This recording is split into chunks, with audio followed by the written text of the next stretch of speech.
Hey everybody, welcome back. Deer Season Daily, October 30th. As promised, we have a more optimistic movement prediction for today. Also going to talk about some drone news from Kentucky that I thought was interesting, and a little bit of an update from RHO, and of course, the tip of the day that has to do with shooting and your ability to shoot. But I'll get to that. Before all of that, don't forget about our partner for Deer Season Daily. That's Rack's Big Game Supplements. You can go to racksmineral.com and check out everything that they have to offer. You can also go to our website, ridgehunteroutdoors.com, and anything you find on there that you like, you can use the discount code RHOPOD. That's all caps, no space, for 10% off. And that's not just a place to buy stuff. We also have all of our content, most of our content, on that website. The podcast, our fall pursuit shows, our spring strutting shows are all found on the website. There's some articles on there as well and some different stuff, so you guys can go check that out. If you're on YouTube, make sure you subscribe. We're like 75 away as it sits right now from 10,000. So we appreciate your help with that. You can also like the video and leave a comment if you want. Follow us if you're on an audio-only platform. That helps us out. And leave us a review if you would. I think Spotify, all you have to do is click leave 1 to 5 stars. So we'd appreciate it if you'd leave us 5 stars if you're on Spotify. That takes us to the RHO update. Nothing new really on that front today. We were supposed to film Full Draw Friday yesterday and didn't get that done because Austin had a shooter show up on camera. And we were going to bump the time up, but I couldn't make it work with the kids. So we're hopefully going to get that filmed either today or tomorrow. If not, there may be a solo Full Draw Friday, as if you guys haven't heard enough from me, this Friday. But I'm going to get one out because it's the time of year where I hate missing episodes. So one way or the other, there will be a Full Draw Friday. It's just a matter of if we can get that recorded with Austin. I know he's on a really good deer. That's daylight, so you got to take advantage of that when you can. So that's all I got for the RHO update. And I don't really have anything for Talking Shop either. Nothing's really changed since yesterday. Same bucks as yesterday. It rained basically all day yesterday, so we weren't a lot of guys out, I don't think, as predicted. And even the ones that were, the cameras were super slow. I had one camera over a food plot where there's been does every night that had does again, and one small 6-pointer chasing them around. Other than that, pretty slow on the cameras. That takes us to what's new. And like I said, this has to do with Kentucky and a new law about their drone use when it comes to hunting and fishing. With the fishing one, I thought was interesting, but I'm going to read from this article first. This is from LEX18. Cherish Walters is the author. A new law is in place that will restrict use of drones while hunting and fishing, according to Kentucky Department of Fish and Wildlife. Officials say that following an adjournment of the Kentucky Interim Joint Committee on Natural Resources and Energy, go figure, all that stuff matching up together. Anyways, on October 16th, a new administrative regulation went into effect, making it unlawful to use aircraft or unmanned aircraft in the take of fish or wildlife. According to officials, this law is to ensure fair, safe, and responsible outdoor recreation for all, and that scouting for wildlife with a drone is allowed as long as you aren't assisting in the take of an animal, or if a drone locates a dead animal, the operator can notify you of its location for recovery.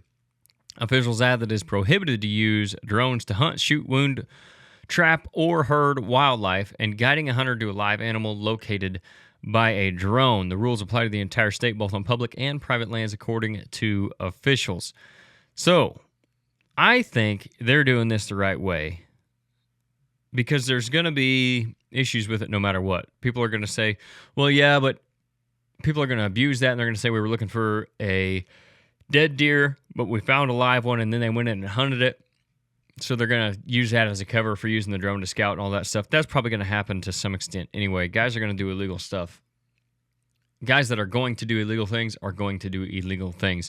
I think this opens it up and it allows the proper use of these drones, like they said, for recovery or for scouting areas. I think that would be okay as long as it's like it says. And I'm sure there's some nuance to this, like if there's a time period of, okay, I'm scouting today, I saw this buck on this ridge, can I go after him tomorrow even though I found him with a drone? Whatever. There is some gray area there that I would like to see cleaned up, and maybe it has been, it just wasn't in that article. But unlike Illinois, where you can't even use a drone to go find a dead deer, I think Kentucky is kind of spot on, at least based on that article. I don't think they should be used to aid in hunting, trapping, whatever, herding live animals, for sure. I don't think you ought to be able to fly a drone up, see a buck, and call your buddy and tell him, hey, he's here, go out there, you can go this way or whatever, and guide him right into the deer. I also don't like being able to fly a drone, go check a spot, there's no bucks, bring it back, you go check another spot with a drone. I don't like that either. I don't know where that falls on their scouting part of it, but I would like to think that would be more like finding and locating a live animal and going to hunt it, and that would be the illegal part of it. So these are new laws for Kentucky. I think it's probably just clearing up some of this gray area. And I wish Illinois would kind of take this approach as well. It would be really nice to be able to use drones to recover deer. It's way less intrusive than stomping around in there with 4 or 5 guys if you can't get a dog. I'm all for tracking dogs as well, but they're just not always available. And maybe a drone wouldn't be either.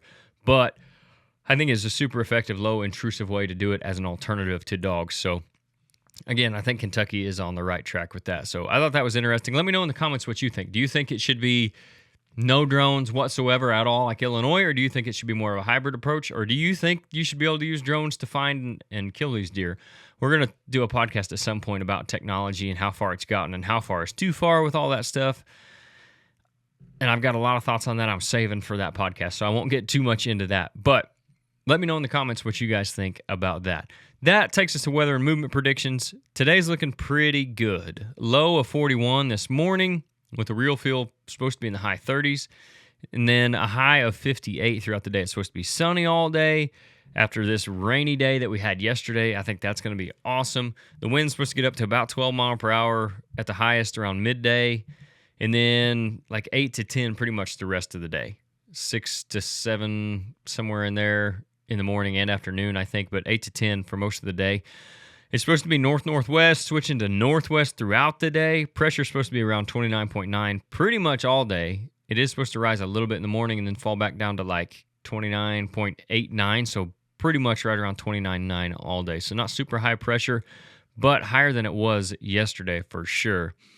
I think the bucks are going to be on their feet this morning and even this afternoon in the daylight. This rain is supposed to stop sometime like early morning, and if it does that, the bucks are going to be up. They're going to be checking things out. They're going to be working scrapes. They're at least going to be checking scrapes, and they're going to be running around those doe bedding areas because the does are going to be bedded up with this rain too. And as soon as they get up and get on their feet, the bucks are going to be wanting to go check them because it's that time of year where they're starting to try to find those first does. They've already been doing that for a little bit, but now it's just getting more and more common that you see these mature bucks out there cruising these doe bedding areas, the ridge tops and stuff, and hitting scrapes and really starting to check things out.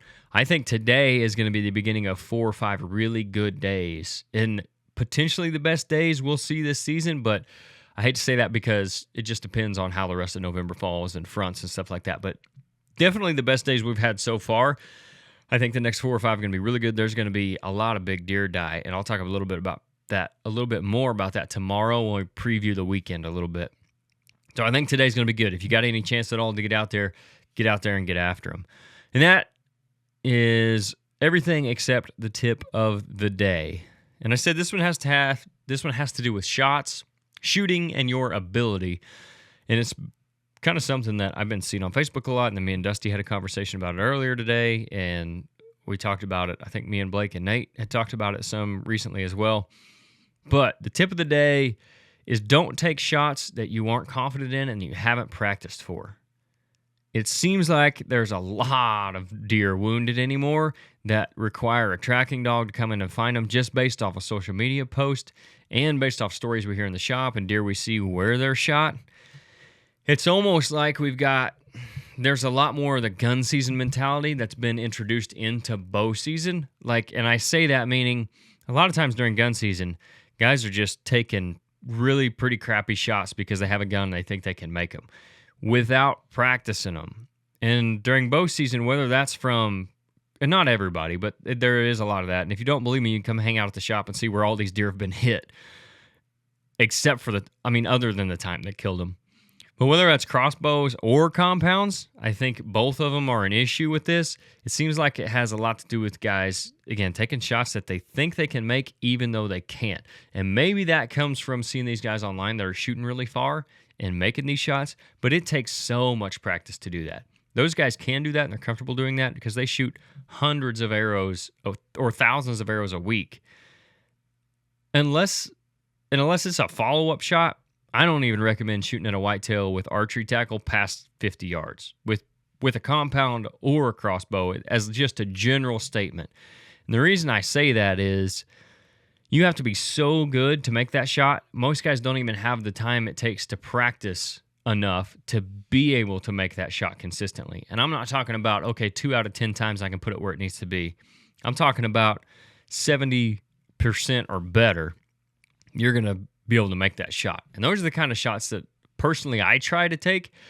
I figure if I can make a shot 7 out of 10 times, that's good enough to kill that deer, because 1 out of those 10 times, it's something weird is going to happen anyway. Like whether the deer does something weird or the arrow hits and does something that you don't expect. So then you're at 7 out of 9, whatever percentage that falls to.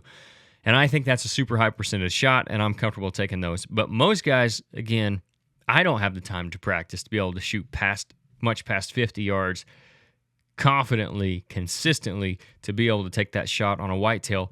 And besides that, deer can do so much at that distance. Whether they hear the shot or not, all they have to do is have their head down feeding, look like they're not going to move, and then just roll forward a little bit. The time you release that arrow to the time it gets to them, you could go from a 12 ring dead right in the center of both lungs to missing that deer, hitting it high, hitting it in the guts. Anything could happen over that distance. So again, don't take shots you aren't confident in. Don't take shots you can't make. Just because the equipment can do it doesn't mean that you could necessarily do it. And again, these crossbows and these compound bows today, they can make some of those shots. They can make those shots consistently. The animal does have a say in that because they can do a lot in that distance. And also, if you're not practicing out there consistently every day, shooting arrow after arrow after arrow at that distance, you're not going to be able to make the shot when it counts.